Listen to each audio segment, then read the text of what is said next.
ग्वालियर में उत्तर प्रदेश के भाजपा नेता व पूर्व सांसद डॉक्टर विजय सोनकर शास्त्री से जुड़ा एक बड़ा मामला सामने आया है। ग्वालियर झांसी रोड थाने में डॉक्टर सोनकर, दो भांजों सहित 4 लोगों पर जमीनी धोखाधड़ी का मामला दर्ज हुआ है। वहीं पुलिस एफआईआर के बाद जांच पड़ताल में जुट गई है। दरअसल साल 2013 में ग्वालियर होरावली डीवी सिटी निवासी संजय परमार का प्रॉपर्टी का काम करते हैं। संजय की रवेड़पुरा निवासी मुकेश गई से मुलाकात हुई। उन्होंने शिवलिंग रोड की प्राइम लोकेशन पर एक जमीन दिखाई और बताया कि यहाँ जमीन तत्कालीन भाजपा सांसद डॉक्टर विजय सोनकर शास्त्री के रैदास फाउंडेशन समिति की है, जिसकी पावर ऑफ अटॉर्नी मुकेश ने अपने नाम बताई।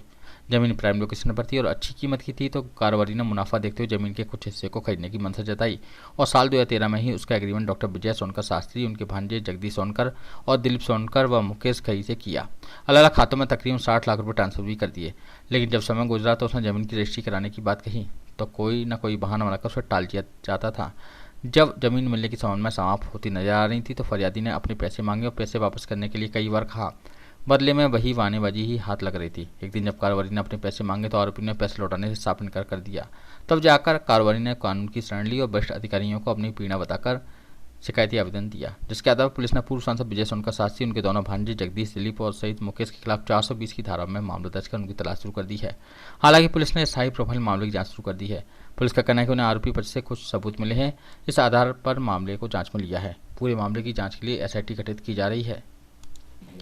ये एक ज़मीन से संबंधित मामला था। यहाँ लोकल में रहने वाले मुकेश कुमार गई ने मुझे एक ज़मीन के लिए संपर्क किया और डॉक्टर विजय सोनकर शास्त्री, जो कि पूर्व सांसद हैं, बनारस मछली शहर से राष्ट्रीय प्रवक्ता भी रहे हैं बीजेपी के और एसटीएससी आयोग के चेयरमैन भी रहे हैं, उनसे मुलाकात करवाई। रैदास फाउंडेशन के नाम से एक समिति है उनकी, जिस पर उन्होंने रजिस्टर्ड एग्रीमेंट एक ज़मीन का यहाँ पे करा रखा था।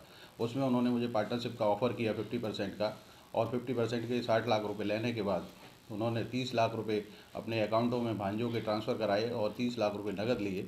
लेकिन उसके बाद लगातार मुझे टरकाते रहे, ना ही तो ज़मीन की रजिस्ट्री करी और ना ही मेरा पैसा लौटाया, और कार्रवाई करने के लिए भी मेरे ऊपर अनाप शनाप दबाव डालते रहे। मैं जहाँ भी कार्रवाइयों के लिए गया मैंने बहुत सारी जगह शिकायती आवेदन दिए, लेकिन चूँकि उनकी राजनीतिक पहुँच बहुत ज़्यादा है तो जगह जगह से मुझे लौटा दिया गया। अंत में आकर के अब ये मेरी एफआईआर हो पाई है। 4 लोग हैं इसमें। मैन है विजय सोनकर शास्त्री, दूसरे मुकेश कुमार गई, दिलीप सोनकर, जगदीश सोनकर। एफआईआर दर्ज हुई है, प्रॉपर्टी डीलर के साथ धोखाधड़ी हुई है। आरोप बीजेपी के नेता पूर्व सांसद जो बनारस से ताल्लुक रखते हैं विजय सोनकर शास्त्री पर है। किस तरह की शिकायत मिली थी, क्या कार्रवाई की? ये झांसी रोड थाने पे कुछ 3-4 महीने पहले एक आवेदन आया था और उसकी जांच सीएसपी के माध्यम से थाने से करवाई गई थी और थाने से एक प्रतिवेदन सीएसपी के पास में गया है। कल सीएसपी मैडम ने खुद उस प्रकरण को पूरा देखा है और एक एफआईआर पंजीबद्ध हुई है, जिसमें कुछ लगभग 60 लाख रुपए का कुछ ट्रांजैक्शन हुआ है और उस ट्रांजैक्शन के बदले जो कोई डील होनी थी प्रॉपर्टी की वो नहीं हो पाई, ऐसा फरियादी का उसमें आरोप है।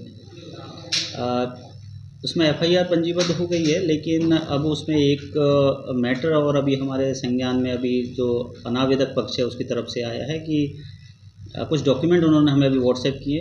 पर्सनली भी संभवतः हुए आवेदन एक सबमिट करेंगे यहाँ पर, जिनमें उनका कहना है कि इस पूरे प्रकरण को थोड़ा मिथ्या एक एफआईआर हुई है। तो उनको हमने आश्वासन दिया है कि उनके जो भी कोई बिंदु हैं, जो भी कोई डॉक्यूमेंट है, उसको हम जांच का हिस्सा बनाएंगे, इन्वेस्टिगेशन का हिस्सा बनाएंगे और जो भी इसमें जो साक्ष्यानुसार निष्पक्ष कार्रवाई होगी वो हम सुनिश्चित करेंगे। एफआईआर किन धाराओं में हुई है?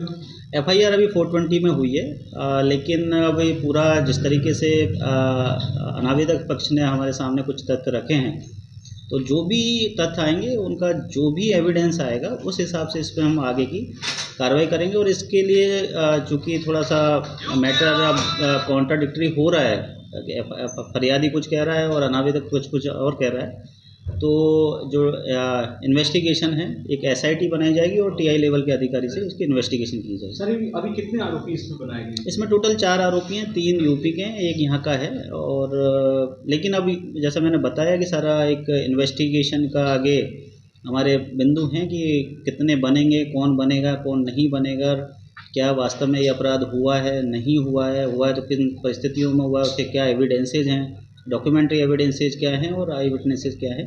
तो ये सारे अब हमारे इन्वेस्टिगेशन का पार्ट है। एक एसआईटी बना के इसकी हम बिल्कुल निष्पक्ष जांच सुनिश्चित करेंगे। एसआईटी में कौन कौन होगा सर? वो अभी आपको उसका जैसे भी आदेश होगा मालूम चल जाएगा।